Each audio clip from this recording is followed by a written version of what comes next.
should be able to go and capture slaves over here. And as far as I can tell, it has no diplomatic impact whatsoever.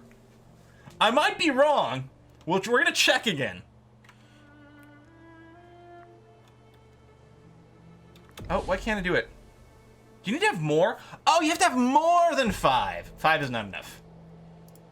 So it needs to be at least 6, which you don't have, which you don't have, which you don't have. At a certain point, there's going to be range problems. Yeah, 5. No, there's too tiny. All the way down at Aduli, you have 26. But it is well outside of our naval range, so we'll get quite a lot of attrition if we were to go down there. Might not be worthwhile. You've only got 4. Yeah, I think we'll mostly raid Egypt. Here, you've got 17. Come here. Forced internship. Yeah, Blemia is going to go away. So now we can... Why can't I do this? Are you protected by a fort? Is it because it's conquered by someone else?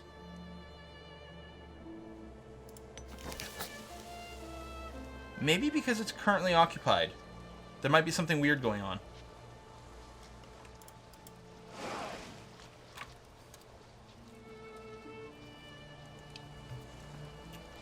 That might be it. All right.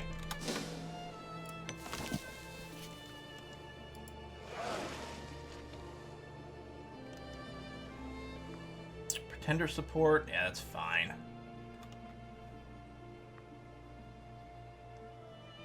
Oh, come on. What is going on?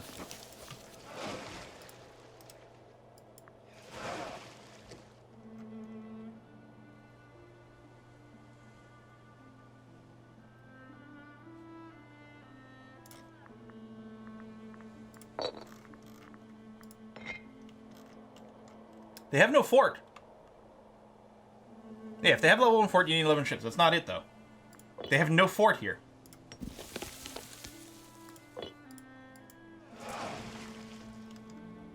I did it before. With 10 ships, exactly.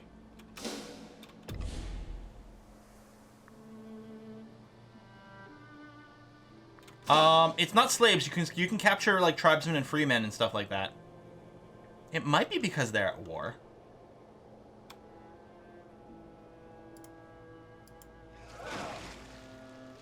It's not a maintenance thing, because our Navy maintenance is all the way up.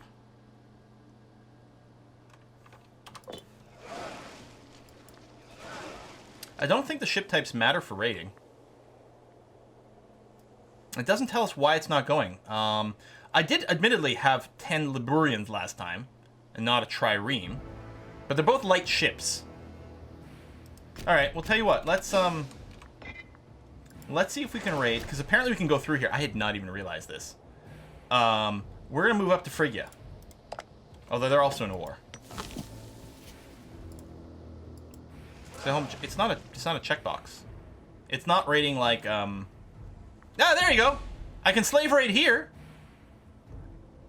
I don't know why. There's something going on with the Egyptian things, but there you go. So, I am now slaving from here. They have 10 people in there. And specifically, I'm going to be stealing a citizen. Not even a slave. I'm stealing a citizen. So it's not about that. No, these guys are also at war, so it's not that. Phrygia's in a massive war. They're at war like 30,000 different people. Maybe it's the truce. That's not a bad point. That's probably exactly it. It doesn't say it, but we have a truce with Egypt because the alliance broke. That's probably exactly it. We're not allied. We broke the alliance, or they broke the alliance with us, but it's probably that. Anyway, yeah, so a citizen is going to move to Petra and become a slave. And I can hit the button again because there's another port over here. There's 2 ports in the sea. Or it's because I didn't pause. Oh no, I can keep going? All nearby ports have been raided. So we have 10 aggressive expansion, because we get some every time we do it. Yeah, apparently we could do more than 1. And these places do have the ports raided over here, so they have a penalty their happiness and commerce value. But if we take a look at Phrygia, so there's not a diplomatic effect directly. There's not a you raided my ports modifier. But doing the piracy gives us aggressive expansion, which pisses off people, as well as my own people if there's a mismatch. Yes, our ships are outside naval range. So you may want to limit how often you do it to manage your aggressive expansion. But here's what you do, like, so this is how you gain aggressive expansion. This is your aggressive expansion budget, as I often like to think about it, if you're not warring. There you go. Let's slave. There you go. Another couple of points. We are getting attritioned.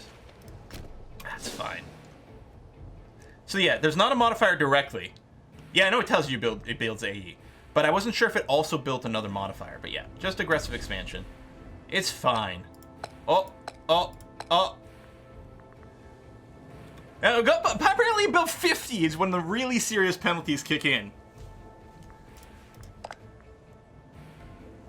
But we are, like, we got minus 50 to our relationship currently because of our aggressive expansion. And the same is going to be true, I think, with, like... Yeah, it's aggressive expansion is sort of just globally. It's not, again, like, it's here's our value here. There's a lot of internal stuff.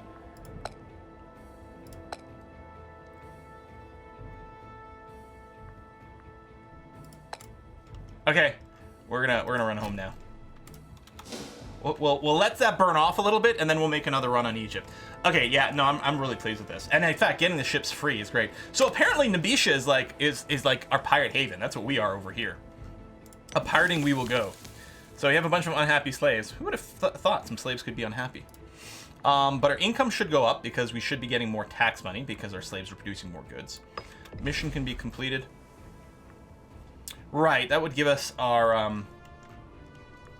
you know what, CB's over here. Well, you know what? It will give us a CB against Phrygia, which might piss them off. I want to keep our relationship with them alive. At least for now. Yeah, the Navy was taking attrition, because it was outside of its range.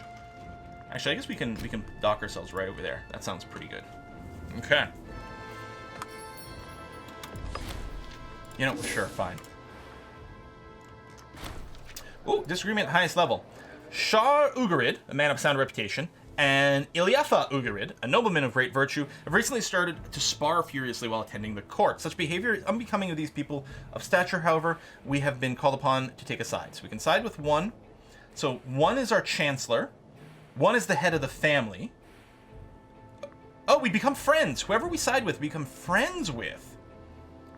And whoever we side with would gain loyalty, and the other would lose loyalty, or you just tell them to stop bickering, which would upset them both, but gives me popularity. There's very big pros and cons for both here. So this guy's the head of the family. He's 44 years old. He's also got two really good skills. He's got 9 in, I don't remember what they're called, 9 in charisma and 9 in zeal. He doesn't have a position in our government?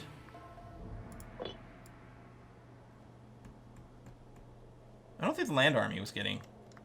I mean, maybe... Oh, maybe people were walking through the province over here, so we might have gotten a little attrition for a second. I kind of think... Well, he's the head of the family, and he's got great skills. We're going to side with him, become friends with him. And also,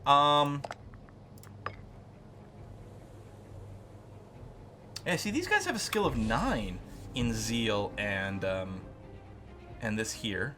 They have some statesmanship, but the royal tutor, that's not the guy. He doesn't have, okay, so here's a royal tutor. He's 28. He doesn't have much statesmanship, but he's quite young, and he's got the skill of 9. So yeah, he's got 45%. This guy here has 45% of his stewardship. So he's giving us 3 right now. He'll peak at 7. He's 43. I think we actually give it to this guy. He's 28. He's got a higher peak. He doesn't have much in the way of stewardship right now. So if we do this, yeah, he's only going to give us 1 right now. But he'll skill up. Nah, maybe it wouldn't have been worthwhile, because we have given it to 3 to 1. That's pretty shit.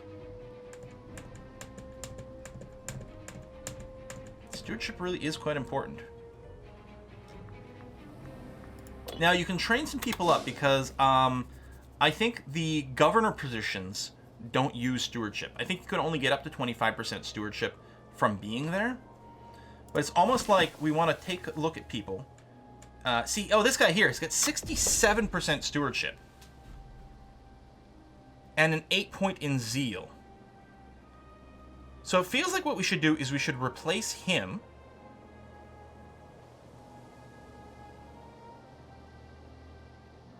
right? Oh. Wait, is this me?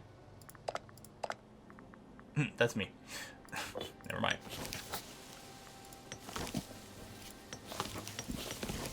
Oh, right, because it's not per province anymore. Right. Yeah. So you need a lot fewer governors than you used to. It's per region, although we are split across 3 different regions. There's 37%. We took a look. Oh, maybe it's uncapped. Oh, it's the researchers that are capped at 25%. That's right. I don't know what stewardship matters for these other than events. I don't know. We'll leave it, I guess. Who wants to replace himself? Yeah, so the researchers, they don't care about statescraft at all.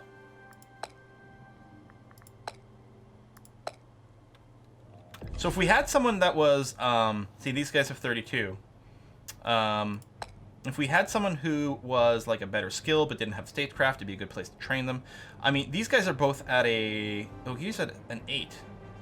So he's a 7, but this 8 over here, we might want to put him in charge of some other position. Oh, he's only 27% statesmanship, so it's not like it's that important either. Replace this fool. Oh, wait, is that me? Well, I mean, what I didn't want to do, I didn't want to, like, I liked him as a governor, but I'm like, oh, maybe he'll do better in my cabinet, right? We'll take advantage of him in our cabinet. Oh, yeah, it doesn't work that way. Never mind.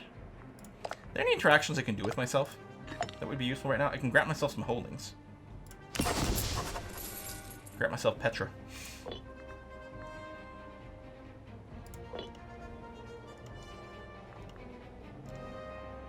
So, truce.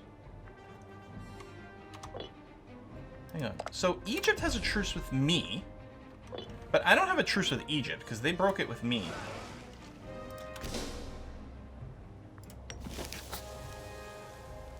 Oh, they've already been plundered. That's probably why I couldn't do it. Someone else had already plundered the Egyptian ports. Okay, which actually gives me hope for maybe some of the places in here. Oh yeah, totally. We'll do some trading. Sounds fine, man. Okay, that's why I couldn't do it. Nice, maybe an update to the tooltip or something. So we'll just buzz around to all these little ports here and just see if there's a place where we can hit buttons or if they've all been plundered. Can I go all the way up the Nile? Wow. Although I'm not seeing any ports there, so.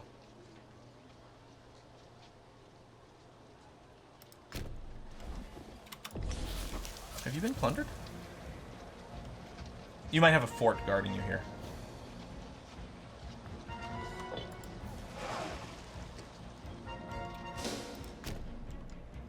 Although I still have tons of tyranny. Or not tyranny, aggressive expansion. Are we in denial? Yeah, Navy taking some attrition. Okay. Yeah, I probably still want to let the aggressive expansion burn off. We did gain a lot of pops, right? Yeah. So we gained 13 more pops. It was huge. I mean, that's about 13% growth in our empire. Without having to start a war. Okay, we have a lot of cash. Part of me is wondering about some extra forts. Especially since we might want to prevent piracy, you know, and people stealing our stuff. This is a port over here in Aleph. Maybe what I'll do is I'll build a fort right here. It's the capital place. It'll protect over here. Because it's adjacent. I'm assuming that's how the fort protection works. And maybe prevent a little bit of piracy from building there. Plus, it'll give us a bit of protection against Egypt. Forts, luckily, are fairly cheap. In fact, we've got so many discounts. Our ruler finesse, we've got standardized construction we're running, and we have a surplus of stone in our capital. So all that's turning into a huge discount. Yeah, but even if we stole citizens, don't we get slaves? Yes, we just get slaves. When I said citizens over here, I meant, I said citizens, I meant pops. So yeah, we got a bunch of pops added to us. Which means we do just get slaves out of it. I'd also be very tempted, I think, to maybe consider another fort over here as well. Or right here. We build one in the hills. It'll protect this fort.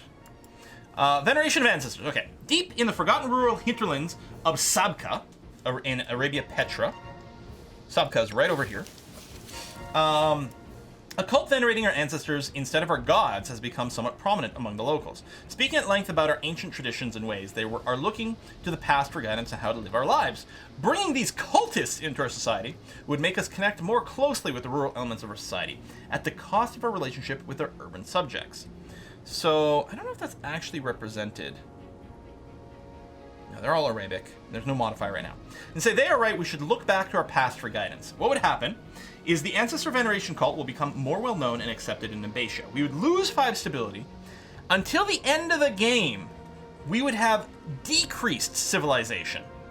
Also, our citizens would be unhappy, but our freemen and tribesmen would be happy. Alternatively, we could leave them be. So we would get the Ancestor Veneration cult just for 10 years. So same thing-ish for 10 years. Or we could say, get rid of these heretics permanently. We would get 6 points of tyranny and kill 2 tribesmen. I don't really care about the tyranny too much, but I don't think we can afford to go around killing our pops. So I think what I might say is leave them be. Yeah, it does say 2 times. Sabka. Oh, and it's just the 1 province as well. Oh, right, this would be the entire empire. This is just, for a little while, it's in one province, they're doing some stuff. So I'm going to leave them be. Yeah, I don't know why it says 2 times.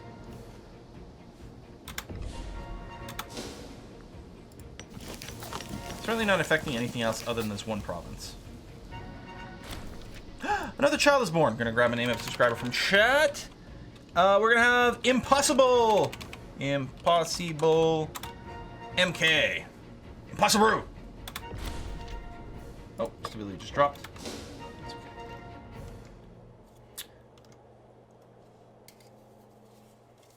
2 times equals 2 pops. There's nothing affecting pops there, but maybe. Oh, magistrate died. Okay. All right, so this is civic advances. This is for someone with tech. We want, ideally, the highest skilled person. And stewardship doesn't matter for this, although it is a way for them to generate a little bit of stewardship. Seems like the thing to do is we'll just take one of the higher level guys. They're pretty identical. I don't know. I'll grab Mago over here. It's going to be fine. But he's pretty low skill. Unless we go shopping. So if we take a look at our characters. Show characters. Show me the person with the highest finesse. We don't have female-friendly laws, unfortunately. So highest finesse is only a 7. And he's already got a role in our government. Yeah, okay. So that's about it. So our tech is going to fail a little bit. Oh yeah, so the cute events over here. We should talk about this. This is new in 1.3. What this is it's events that are considered to be fairly minor. Usually, if they may not have much of an option, or if they do, it's not a big deal. And a lot of these are generated based on our people that are in our government, and having higher or lower stewardship can affect the quality of this event, positive versus negative. But they're not considered important enough to constantly harass you with pop-ups. So someone was murdered. Investigators reported a rusty spike was used in crime, a device known to be favored by Iliafa Ugorid. However, we have no hard evidence linked to the crime. So the default is a travesty, we're powerless to act, so we would lose popularity. The other option, let all know that we consider Iliafa guilty. We'd gain popularity, but the head of this house would lose some loyalty. Here, we'll hit that button. It'll just default to the top if you don't do anything. So, if you can catch them, great. And you can change some of the rules for various events, but I'm gonna be fine. Let's go shopping. Looks at a list of people, and we're apparently slavery and stuff. Oh, see, there's some pirates bouncing around here. They're doing a pirate raid. They're on a raid from a pirate haven in Magna, which is us. Are they gonna raid us? But yeah, that's why I'm wondering about putting another fort here. It's like, yes, there's maintenance, but I think it might be good. Pirates have plundered. I don't know if they actually steal our pops. I think they just steal our money. And actually, I don't even know if the fort is going to defend us there. Veterans move on. The prime farmland granted to veterans of battle is a simple recognition of their service to Maisha. Sometimes, however, the lure of battles and glory can prove too much for those unaccustomed to life and menial labor. Recent bad winter caused those working in the fields to up and leave, hoping to find better work in our armies, leaving vast tract of arable land unclaimed. We have reappropriated it to better serve our flourishing state, so we're going to get some manpower, and our home nation... Petra gets state-owned farmland until the end of the game. You miss -1 unrest and plus 15% local tax. Oh, Petra, yeah, right over here. And some trade. We'll say yes for money. I can answer this for money. So fortresses are coming in. We have a speed boost for fortresses, and it still takes a while. But yeah, it's so... Man, look at us playing pacifist. Well, other than the fact that we're going around enslaving people willy-nilly, we're being totally pacifistic in our run here. Yeah, I'll mostly say yes to all these trade results. The Suffet of Leon... So the king of over here offers up friendship. So you could become friends, or I could say no, which would give me prominence, which I'm already maxed out on. It would give me popularity. I don't know if we care about being friends with these guys. I mean, it would give us a relationship boost. Although we kind of need it, right? Because Egypt... Yeah, no. We don't have... We have no strong alliances. As much as I would like to kick their ass, yeah, I'm going to say yes. I mean, it's only, you know, until one of them dies anyway. Friends with ruler, plus 25. He might still have an alliance with Egypt. Yeah, he still has an alliance with Egypt. But that's fine, because defensive alliances usually take precedence, right? If Egypt attacks us, he should come to our defense. There's going to be a party! Only one constant, these are characters and things. Someone has risen to great prominence and position as a public servant and aristocrat. So, Yitha, who's the royal tutor, we can invite him to a banquet. It would cost us a bunch of money, 15 gold. We would become friends. We'd also gain some corruption. But he would gain loyalty, which is going to be overkill, and some family. I don't know, fake address? If we do this, we would start seeing him as a rival. He'd lose a bunch of loyalty. His family would lose prestige. We would gain popularity. This so reminds me of the event in Crusader Kings 2 from the when we played as Venice in the Republic. A fake party. We're going to just say what of it. I don't know. I want popularity, man. If you're planning to go tall, build some aqueducts to boost migration. That's a good point. All right, we're starting to get enough money to build some things. Now, we still have our mission over here. I still haven't gone to consult the court. Although, I guess I could. It is. I think it's a permanent claim. And then the rest of it, we have to, like, own more stuff before we can keep going. But we can work on Settle Arabia Petra. So we'd have to have 2 more cities within the province of Arabia Petra, which is 200 gold each. Let's consult the macro builder. Oh, by the way, the buildings have been changed pretty substantially. So yeah, aqueduct doesn't boost immigration. Increase our capacity, although does our capacity have an impact on the migration rate?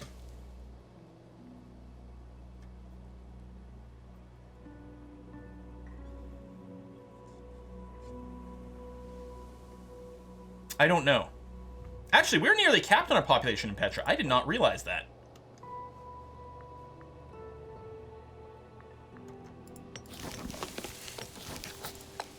So, actually, we will build an aqueduct here. Oh, results. It does. Okay. Population capacity goes up, which apparently does increase migration. Aha. Yeah, it's not just 4 buildings anymore. So cities have all these buildings. We should look here. So there's cities, which have these buildings. And then there's also settlements, which have these buildings over here. I kind of like the idea of building up more cities. Because, so, this province over here, you know, the port place, seems like a good place to build a city. And if we can do that, and we can have more migration. Now, I don't know if the migrants come from outside your territory or not. Right now, all our immigration is internal. I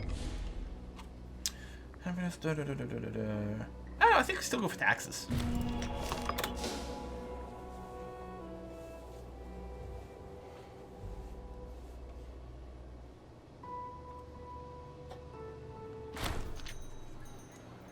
Liberation. Council of Petra have taken it upon themselves to free a sizable quantity of privately owned slaves.